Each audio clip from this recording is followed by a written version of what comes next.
কিছুদিন আগে জান হারিয়েছে। এই ব্যবসা আর দরকার নেই। আমরা এই ছোট ছোট জিনিস, এই অবৈধ ব্যবসাগুলা, এতদিন ধরে আওয়ামী লীগ 16 বছরের ব্যবসা করে এসেছে।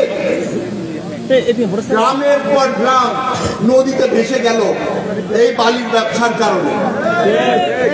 আর টাকা কামিয়েছে কে? এরশাদ মাহমুদ। মাহমুদের জ্বালায় তো আর বাঁচি না। এখন থেকে বলে দিচ্ছি, এই সামনের মাসে আওয়ামী লীগ ঘোষণা দিয়েছে তারা কর্মসূচি করবে। ভাই, একটা ব্যানার ধরার জন্য 2 জন ব্যক্তি লাগে। আমরাও দেখতে চাই 2 জন আওয়ামী লীগ একসাথে কোথায় দাঁড়ায়। বহুদিন সহ্য করেছি আওয়ামী লীগের যন্ত্রণা, এখন আর সহ্য হয় না। এটা নতুন বাংলাদেশ, এটা তারেক রহমান সাহেবের বাংলাদেশ। ইনশাআল্লাহ আমরা বারবার করে বলেছি, যেদিন তারেক রহমান সাহেব দেশে আসবে, বীরের দেশে আসবে। আমরা সকলেই ওনার জন্য দোয়া করছি। আমরা দোয়া করছি বেগম খালেদা জিয়ার জন্য। আপনাদেরকে মনে করিয়ে দিতে চাই, বহু সুযোগ ছিল, বহুবার তাকে বলা হয়েছে রাজনীতি ছেড়ে দেন, দেশ ত্যাগ করেন। এই 11 থেকে শুরু হয়েছিল এই ষড়যন্ত্র। বেগম জিয়া একবারও এই ষড়যন্ত্রে পা দেননি। সে কোনো সময় বলেনি আমার কানে ব্যথা, চোখে ব্যথা, গলায় ব্যথা, আমাকে আমেরিকা নিয়ে যাও। জান বাজি রেখে তিনি আমাদেরকে নেতৃত্ব দিয়েছে। আমার এখনো মনে আছে, এক আওয়ামী লীগের নেতা আমাকে বলেছিল, তোমাদের নেতৃত্ব যায় যায় অবস্থা, তোমাদের দল তো শেষ। আমি তাকে জবাব দিয়েছিলাম, বেগম জিয়া যদি জানলা থেকে খালি একবার হাত নাড়িয়ে দেয়, লক্ষ লক্ষ জনতা একসাথে তার পাশে দাঁড়াবে। সেই জিনিসটাই প্রমাণ হলো। আপনাদের সকলকে অনুরোধ করছি, আমাদের নেত্রীর জন্য দোয়া করবেন। আমি জানি সকলে বলে যে নেত্রী যদি বিদেশে থাকে ভালো চিকিৎসা পাবে, উনি ওখানে থাকলেই ভালো। কিন্তু মনের তো টান আছে আমাদের। আমরা এখনো মনে করি নেত্রী একটু সুস্থ হলে উনি যেন বাংলাদেশে ফিরে আসে। ওনাকে ছাড়া আমরা এই নতুন বাংলাদেশও চিনতে পারি না। বাংলাদেশ মানে জিয়া পরিবার।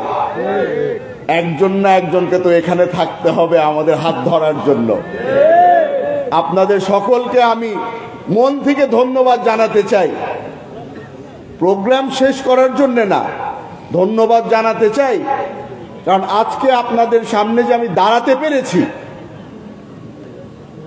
আব্বাকে হারানোর পরে আপনারা যদি আমার পাশে না থাকতেন আমি দাঁড়াতে পারতাম না, আমার পরিবার দাঁড়াতে পারতো না।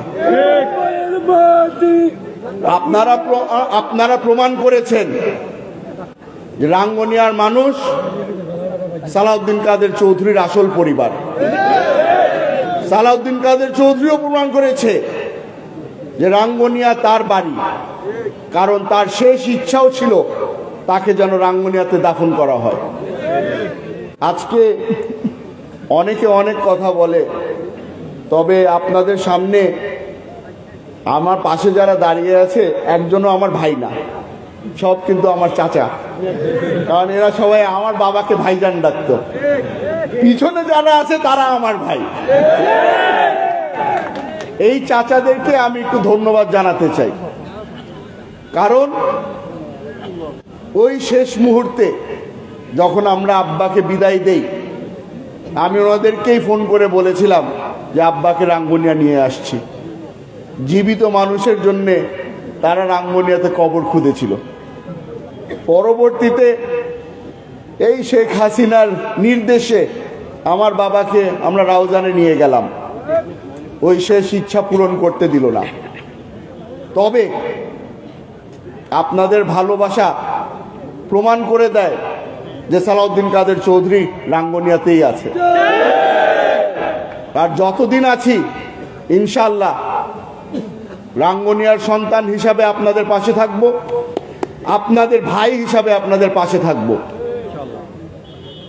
আপনাদের শেষ একটা কথা বলে দিতে চাই, আমার এখনো মনে আছে 2008 সালে আব্বারই কিছু কাছের মানুষরা এসে তাকে পরামর্শ দিচ্ছিল, ভাইজান আপনি 2টা আসন থেকে কেন দাঁড়াচ্ছেন, একটা আসনে ছেলেকে দাঁড়া করায় দেন, তার তো বয়স হয়ে গেছে।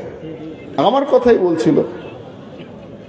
আব্বা ধমক দিয়ে বলল, যেই দিন ঘর থেকে টেনে বের করবে সেই দিন নেতা হবে, তার আগে না। আজকে আপনাদের